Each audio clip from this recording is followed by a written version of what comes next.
I'm Kitty. And I'm Max. And this is Dango Duo. And welcome to our recap of the anime we've seen this last few days. Yay! Alright, Kitty, what are we talking about today? Today we're going to be talking about Scepter Academy, Join the Pack, Episode Ranka. Episode Ranka. Episode Join Ranka. the number one. Number one wolf boss. It Invaded, Episode 1, Jigsawed. Sorcerous Stabber Orphen, Episode 1, A Vestige of the Past. Get Your Hands Off Eizouken, Episode 1, The Greatest World. And Pet, Episode 1, The Crushers. Alright, Kitty, so the viewers need to know that we're changing the format for the recap a little bit. We're gonna just basically go through the anime as we usually do, just talking about whatever we didn't talk about in the review. Mm-hmm. And then we're gonna have our new segment! New segment! But you have to wait until then to know what it's called and what it's about. Yep. So, Kitty, is there anything you want to say about Scepter Academy, Join the Pack, Episode 1, Ranka the Wolf Boss? We talked about this a lot off camera, of like, okay, well, is this the worst anime? Oh man, and this one's pretty bad. The further we got in, the more contentious it got. Yeah, for worst anime this season. There's a lot of competition for the worst anime this season, guys. It's true. But Seton Academy was one of the first ones that we were like, this is the worst anime. It's kind of kicked Darwin's Game off of there because Darwin's Game's stupid. It's also Darkwing Duck's game. Yes. Darwin's Game is also like, it's too long, it's boring, but it's not as offensive as Seton Academy. Just bears grope, like bears reaching their paws up to grope a fucking underage girl. What the The only underage girl human. What the fuck, anime? And yeah, our protagonist is xenophobic as fuck, and it's that kind of thing where like, it's just like, it's supposed to be played for laughs, but it's like, but it's not funny. It's not funny. Like, don't all of those animal people have rights, Jin? I don't know. It also, I don't know. Is this creating the implication that minorities just want the majority to die? Which I guess. Mood, I guess. Also, the whole fact that like the animal girls are sexy, where the animal boys are just animals, is just disgusting and gross. Okay, there's so much shit in this anime, but we can't spend all day here. No, fans. Let's just say Seton Academy is one of the worst this season, and we'll leave it at that for now. What about the next thing we watched? It Invaded, Episode 1, Jigsawed. Jigsawed. We know it's Jigsawed, but Jigsawed just sounds funny. Jigsawed sounds so much funnier to say, and in the bleak wasteland that is winter anime, you gotta find enjoyment somewhere, buddy. Listen. It's true. The one thing about It Invaded is the one thing is it's is the one thing. The one thing about it is the one thing is that there is a bit of body horror in it. So a little bit, yeah. So that is one thing to look out for. But so far, so good, honestly. I really like the first episode. I love that we have procedural crime stuff going on. Yeah, and it isn't, because a lot of anime procedural crime has one or two people doing all the jobs. Like, we're talking like Babylon, where it's like these two lawyers are doing crime. Yeah, they're doing the or detective solving the work. crime. I'm like, that's dumb. There's detectives who do this kind of shit. You don't have to have your lawyer also be doing this shit. Right. This isn't Phoenix Wright World. Yeah. So I appreciated that there were people going out to scout things, and like guys doing the research. You have the one guy whose entire job is just to Facebook stalk people to find out their info. So I like that. I love that. There's two lady characters that are main characters, although which stuff happens to one, so we'll see what happens. We'll see what happens. Like legitimately, when we finished this episode, I wanted to just, because the second episode was already out, and I wanted to just immediately start that. So there's a few anime that we're gonna be doing episode 2s and episode 3s, and It Invaded is going to be one of them. That's for fucking sure. Yeah, no, this is fun, and I'm very, like I said in the review, I'm very curious to see how they're going to keep up this format, if it's going to follow the same serial killer, which doesn't seem like it. No, I think it's going to be like arcs. Yeah, which I assume so. I just wonder how they're going to handle Sakaido being in this puzzly world. Also, him putting the pieces together literally was super cool. That's actually a really cool way to handle that. Also, did you catch the typo on this page? Check it again. Anything you want to say? What a good... That was good. That was a good show. It's funny how when you have like good writing and you focus on characters and things happening, suddenly the story can be like good and enjoyable, and the anime flies by. Unlike Sorcerous Stabber Orphan Episode 1, A Vestige of the Past, which if that's not a way to fucking refer to this anime, I don't know what is. Anything else you want to say, Kitty, about the anime where nothing happens for 23 minutes? I think I say this about an anime next week. Ooh, spoilers. But this really does feel like it's like, I mean, literally a vestige of the past. It feels like a 90s anime in its pacing and in the characters and stuff like that. I literally keep getting this confused with another anime that we watched for next season. Because it's so forgettable. Because it's so forgettable and so samey, because it's all like fantasy shit. We'll talk about that one next week. But yeah, Orphan. The biggest problem for me is that, like, all I knew about Orphan was the PS2 the cover of the PS2 game that I would see at GameStop all the time. And I'm like, that guy looks cool. And he reminds me of Van from Vision of Escaflowne, who was cool. Yeah. Maybe Sorcerous Stabber Orphan is cool with a name like Sorcerous Stabber. No. This guy's fucking lame. He's lame. He's not fun. He's lame. He's not funny. And, like, he's a loser. And it's fucking lame. Yeah, and I don't even care about any of the other characters or plot that's going on. Like, I feel bad for the lady who got turned into a dragon, but that's about it, because she got turned into a dragon. But the worst part is she kind of did it to herself. But is this thing where, like, we have no reason to care about her? Because all we know is that, like, our main character, like, was fond of her, I guess. And maybe, I don't know. Maybe? They were classmates, They were classmates, I guess. And, like, the anime keeps cutting between all these characters, and I'm like, I thought this was going to be, like, a guy who has magic and is cool. But apparently not. No, it's only a guy who has magic who is not cool. Yeah, so you want to do a skippo and just, you know... just get to the next anime. To the next O. Anime-o. Anime-o. Yep. Get your hands off Eizouken! Episode 1, The Greatest World! What a legitimately good anime. This is actually fucking legitimately good food.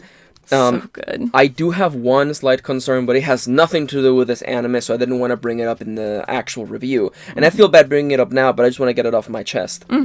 I like this anime, and I like how inspiring it is and how passionate it is about anime and animation.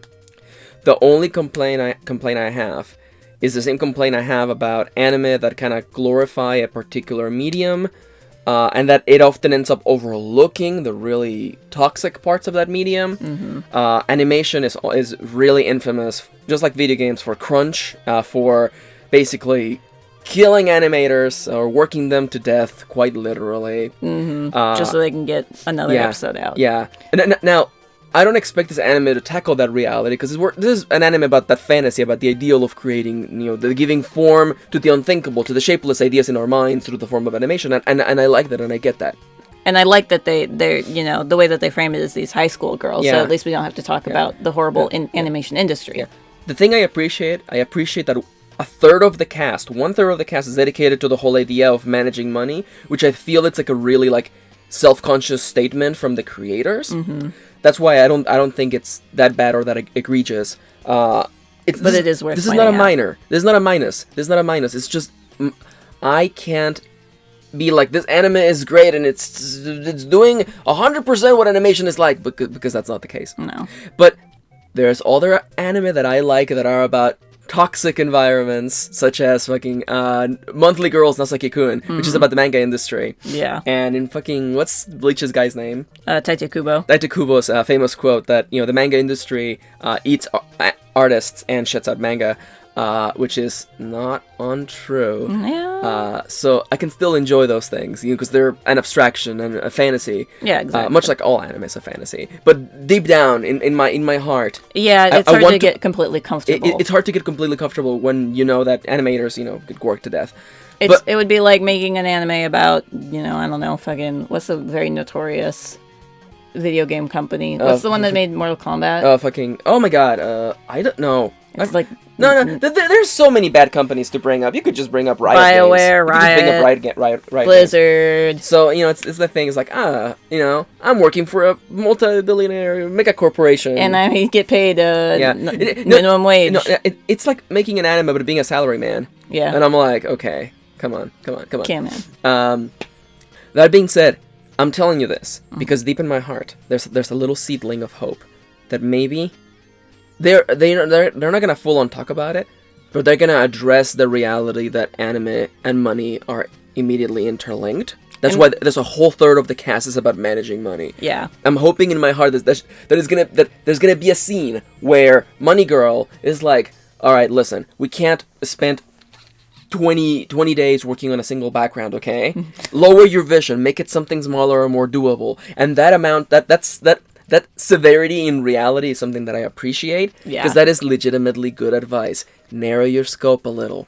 She's also such a good character design. She's also a really good It's foil. basically me. Yeah, it's basically you, which is hilarious. She's even got freckles and glasses that she doesn't wear. All right, anyhow. I say not wearing my glasses right now. This is getting very Freudian, so. That's talking about Freud. Talking about Freud. Hey, let's talk about Pet, episode 1. The Crushers in all caps. Excuse me. I guess, so. The Crushers are the people that mind wipe people, I think. I guess the anime doesn't really explain it. No. Also, as I said in the review, I have a question. The whole setup for this anime is that a guy with mind powers does crimes, and guys who help him do the crimes know about him doing crimes.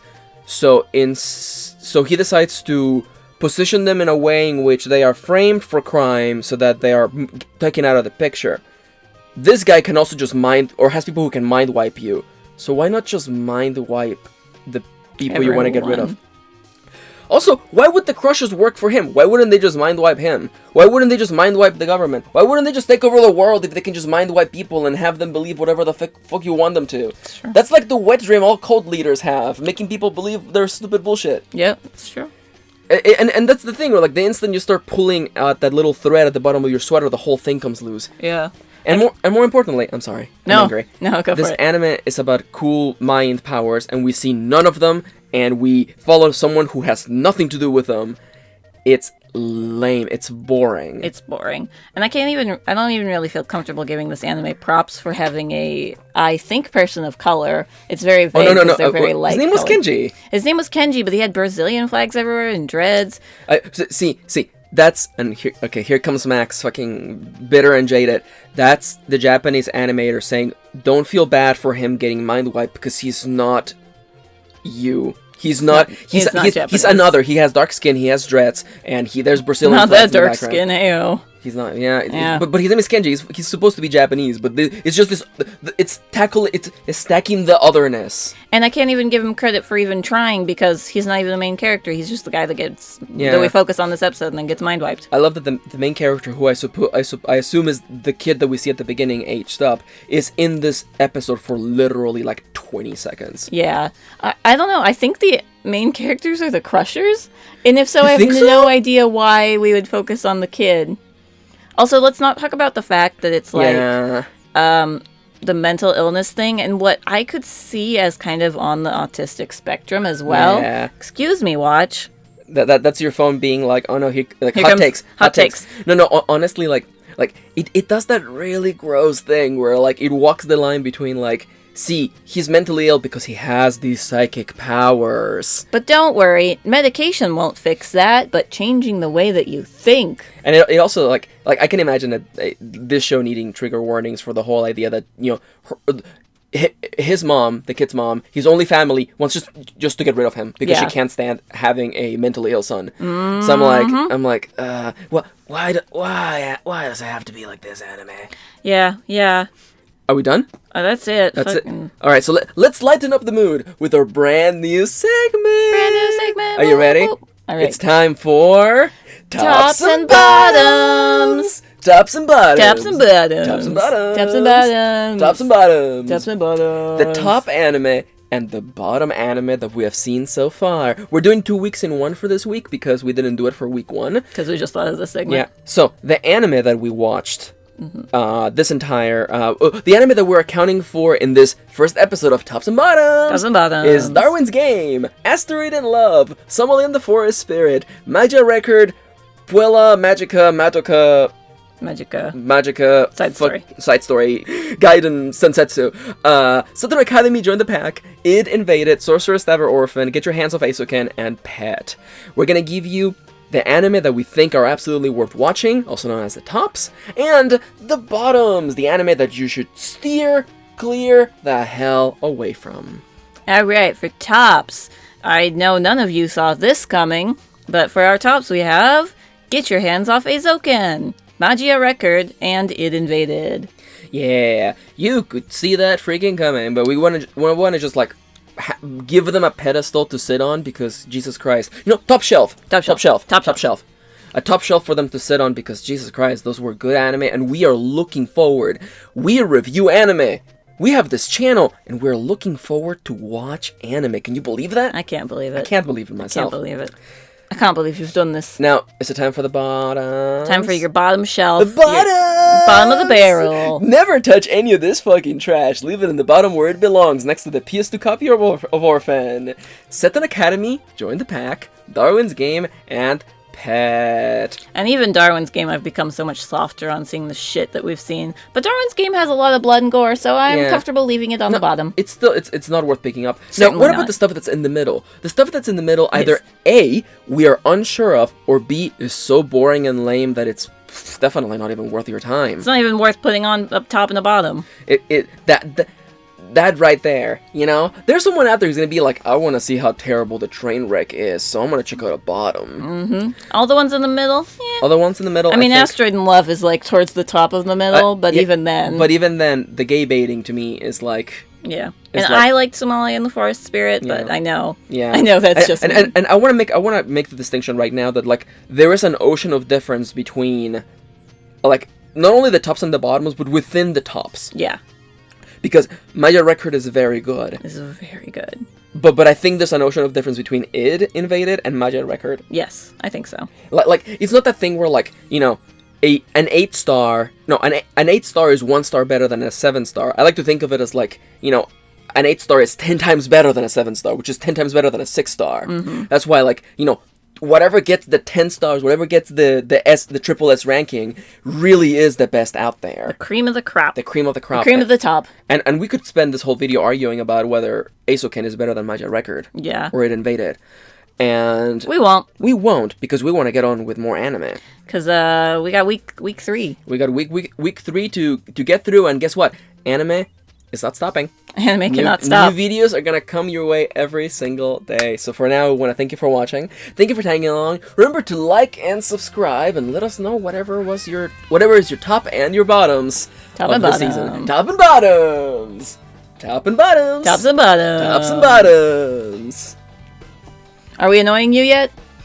I don't know. We haven't annoyed ourselves, and that's how you know. The phone. Someone forgot to turn her phone on. It was me. You win. I win.